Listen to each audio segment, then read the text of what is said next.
Namaskaram, ladies and gentlemen.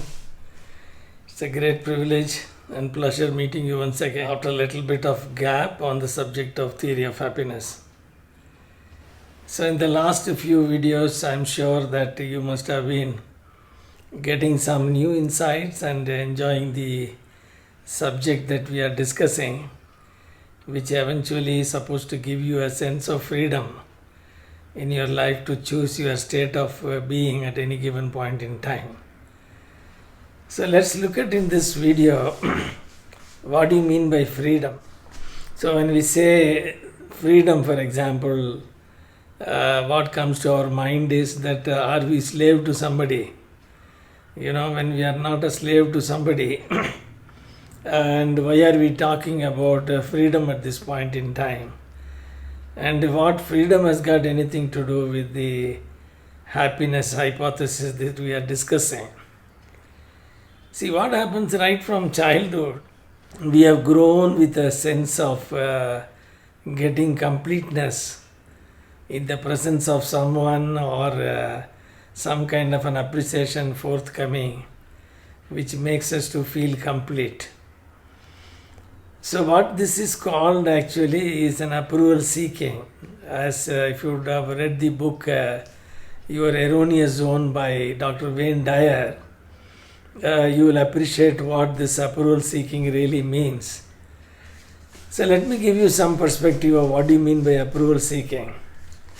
When we were small child, just about to go to school, for example, and the teachers always used to put a star in our hand whenever we did a good job and we proudly came home to show it our parents that I got a star today. So with a marker pen, the teacher used to mark a star in the small little hands of a kindergarten child. And whenever we did something good with the parents wants to encourage us, we always used to get a clap. That means they say good, good, good, and we used to get validated whenever they said good. And whenever they wanted to reprimand, they said, no, better don't do this. Some kind of a frowning made us to feel that this is not acceptable and this is acceptable.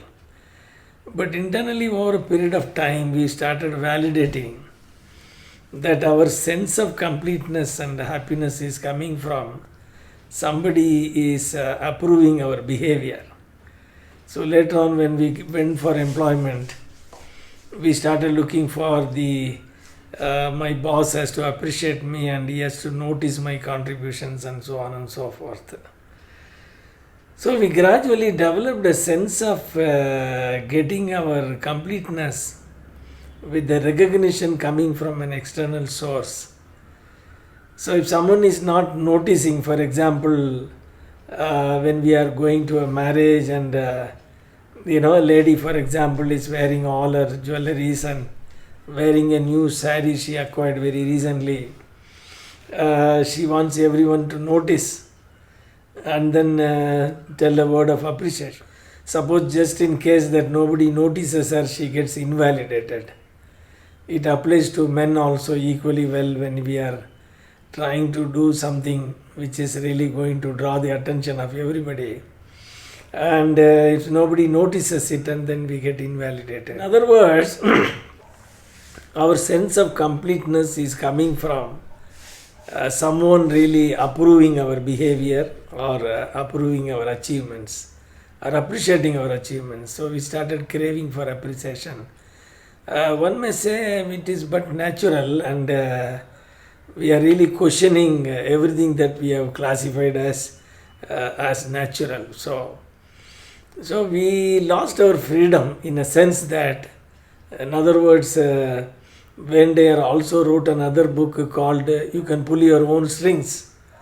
That means your moods are decided by someone accepting or rejecting your behavior. That means we have handed over the strings like a puppet being pulled, in the same way we are given that in the hands of someone else to decide. So the moment that our happiness or sorrow is decided by somebody else, that means we lost our freedom.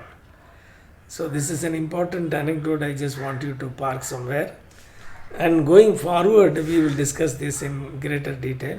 Thank you very much for your kind patience and attention to details, along with me in this investigation of theory of happiness.